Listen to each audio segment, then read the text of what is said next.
नमस्कार, न्यूज चक्र में आपका स्वागत है। मैं अभिसार शर्मा। आप सबको रक्षाबंधन की हार्दिक शुभकामनाएं। और इस रक्षाबंधन पे मैं ईश्वर से प्रार्थना करता हूं कि आप सब ये प्रण लें कि सोशल मीडिया पर किसी भी महिला के खिलाफ अभद्र टिप्पणी नहीं करेंगे। सिर्फ इस रक्षाबंधन पर नहीं, आने वाले वक्त में किसी भी राजनेता, किसी भी राजनीतिक दल की भक्ति में आप महिलाओं का अपमान नहीं करेंगे। यह वादा आप मुझसे कर सकते हैं? जी हां, क्योंकि अगर कोई राजनीतिक दल आपको महिलाओं का अपमान करना सिखाती है, महिलाओं को गाली देना सिखाती है, खासकर इस बात की पृष्ठभूमि में कि हमारे संस्कारों में, हमारे समाज में तो औरत को देवी का रूप माना जाता है ना। मैं तो आपसे कहता हूं, औरत को देवी का रूप मत मानो, औरत को बराबरी का रूप दो। जी हां, बराबरी का दर्जा दो। और इस रक्षाबंधन में प्रण लो कि किसी व्यक्ति की भक्ति में महिलाओं का अपमान नहीं करोगे। और आज न्यूज चक्र में आपके सामने जो मुद्दे लेकर आ रहा हूं, वो सब आपस में जुड़े हुए हैं। मुद्दा नंबर 1, राम मंदिर शिलान्यास से पहले भारतीय जनता पार्टी के नेताओं और बड़े बड़े दिग्गजों पर कोरोना का काला साया। मुद्दा नंबर 2, सुशांत सिंह राजपूत पर जारी है शर्मनाक सियासत। और मुद्दा नंबर 3, चीन अब भी भारत को दे रहा है चुनौती। अब भी हमारी जमीन पर बना हुआ है, मगर हम खामोश हैं। आज ये तमाम मुद्दे आपके सामने, मगर शुरुआत में करना चाहूंगा राम मंदिर शिलान्यास से ठीक पहले भारतीय जनता पार्टी के बड़े बड़े नेता जो कोरोना वायरस से संक्रमित हैं। आपकी स्क्रीन पर कुछ चेहरे। पहला चेहरा, देश के गृह मंत्री अमित शाह। कल इस बात की पुष्टि हो गई कि गृह मंत्री अमित शाह जो हैं वो कोरोना वायरस से संक्रमित हैं। उन्हें गुड़गांव के मेदांत अस्पताल में भर्ती कराया गया है और यह बताया जा रहा है कि all India institute of medical sciences के डॉक्टर्स जो हैं उनका इलाज करेंगे। यह बात बहुत अटपटी लगती है, क्योंकि अगर एक आम इंसान चाहे तो उससे यह सुविधा नहीं मिल सकती कि वो मेदांत में भर्ती हो और एम्स के डॉक्टर उसका इलाज करें। जी हां, और मैं कहता हूं दूसरा भी विकल्प देखिए।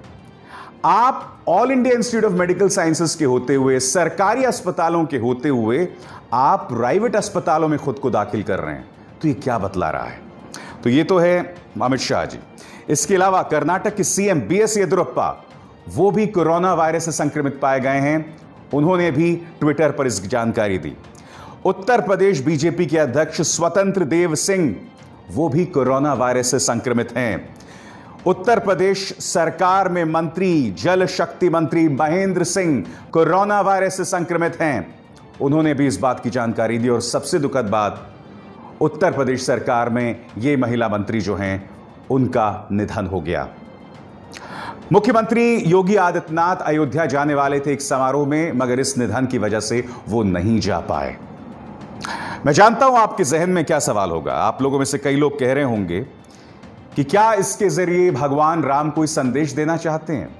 यही नहीं, एक शंकराचार्य हैं जिन्होंने यह बयान दिया है कि भादों के महीनों में हमें कोई बहुत बड़े धार्मिक अनुष्ठान नहीं करने चाहिए। जी हां, देखिए, धार्मिक मामलों में विश्वास जो होता है ना, वो आस्था का सवाल होता है। और धर्म, आध्यात्म जो है वो आस्था से जुड़े होते हैं। तो मैं इस मुद्दे पर टिप्पणी नहीं करना चाहूंगा, मगर मैं आपसे कुछ और कहना चाहता हूं। मैं आपसे यह कहना चाहता हूं कि कोरोना को लेकर जो हमें गंभीरता अख्तियार करनी चाहिए, क्या वो गंभीरता हमारे नेताओं में है? भूल जाइए कि उत्तर प्रदेश सरकार के कितने मंत्रियों को, कितने नेताओं को कोरोना हो गया है, इसकी बात को कुछ देर के लिए भूल जाइए। मगर मैं आपको कुछ तस्वीर दिखाना चाहता हूं। यह तस्वीर देखिए। शिक्षा के मुद्दे पर जब नई शिक्षा नीति पारित की गई थी, प्रधानमंत्री नरेंद्र मोदी ने अपने बड़े मंत्रियों की एक बैठक बुलाई गई थी।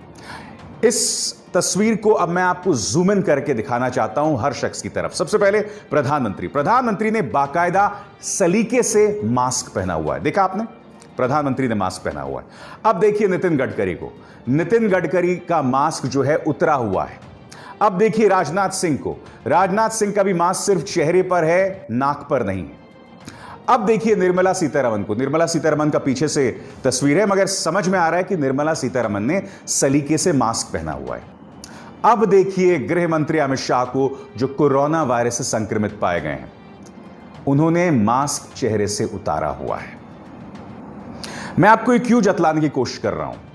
देखिए, आप जितने भी ताकतवर हों, मगर अगर आप लापरवाही बरतेंगे, अगर आप बीमारी का ध्यान नहीं रखेंगे, तो उसकी कीमत आपको चुकानी पड़ेगी। अब मैं आपको कुछ तस्वीरें दिखाना चाहता हूं। यह 2 दिन पहले की तस्वीर है, जब लोकमान्य तिलक से जुड़े एक समारोह में गृह मंत्री अमित शाह ने शिरकत की थी। इन सभी तस्वीरों में देखिए, अमित शाह जब भाषण भी दे रहे थे तो चेहरे पर मास्क नहीं है। यहां पर देखिए, वो लोकार्पण भी जब कर रहे थे, उनके चेहरे पर मास्क नहीं है। जब समारोह खत्म हो गया, उनके आसपास जितने भी लोग चल रहे हैं, सबके चेहरे पर मास्क है, मगर अमित जी के चेहरे पर मास्क नहीं है। यही नहीं, आपको याद होगा, कोरोना संकट के बीचों बीच भारतीय जनता पार्टी ने चुनावी रैली शुरू कर दी थी। बिहार में चुनावी रैली शुरू कर दी थी। तमाम बड़े बड़े दिग्गज नेता जो हैं, उन्होंने चुनावी रैलीज कर दी थी। और ये वीडियो देखिए, यहां पर आप अमित शाह को देख सकते हैं। यहां पर वो प्रवेश कर रहे हैं बीजेपी के दफ्तर में और उनका मास्क उतरा हुआ है। बाकी सबने मास्क पहना हुआ है, मगर अमित जी ने मास्क नहीं पहना हुआ है। इसका क्या अर्थ होता है? इसका अर्थ यह होता है कि आप चाहे जितने भी बड़े नेता हों, आप चाहे जितने भी ताकतवर हैं, मगर अगर आपने बीमारी को लेकर लापरवाही बरती, तो उसकी कीमत आपको चुकानी पड़ेगी। यह मत सोचिए कि भगवान आपको बचाने आएंगे, ऐसा बिल्कुल नहीं है। मैं आपको 2 बयान बताना चाहूंगा। आपकी स्क्रीन पर है भारतीय जनता पार्टी के नेता कैलाश विजयवर्गीय, और दूसरी तरफ है मौलाना साद, तबलीगी जमात के मौलाना साद, जो इस वक्त कहां है कोई नहीं जानता।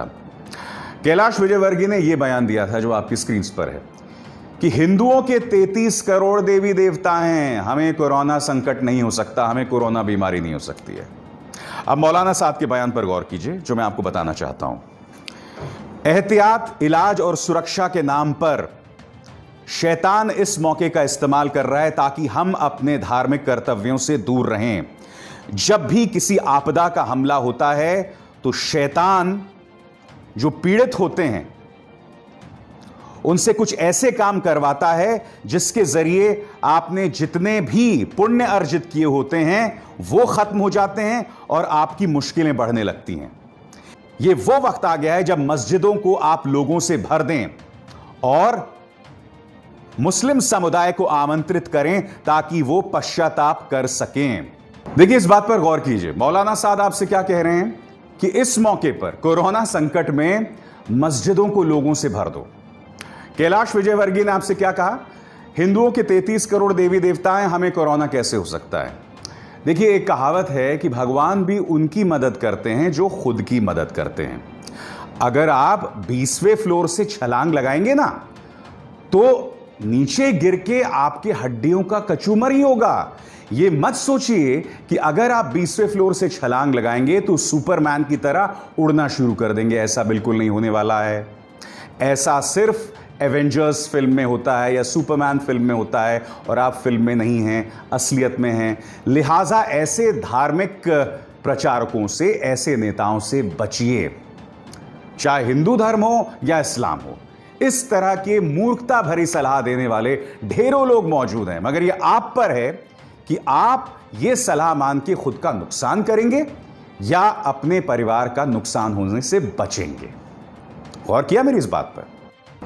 इस बीच राम मंदिर शिलान्यास की जबरदस्त तैयारियां हो रही हैं। न्यूज चैनल्स वहां पहुंच गए हैं, वहां से उन्होंने कार्यक्रम करने शुरू कर दिए हैं। आपको याद होगा, जब मैंने न्यूज चक्र शुरू किया था, उस दौरान मैंने आपको एक बात कही थी कि जैसे ही शिलान्यास का मौका आएगा, तमाम जो न्यूज चैनल्स होंगे वो धर्म से सराबोर हो जाएंगे, और इस वक्त वही लगभग हो रहा है।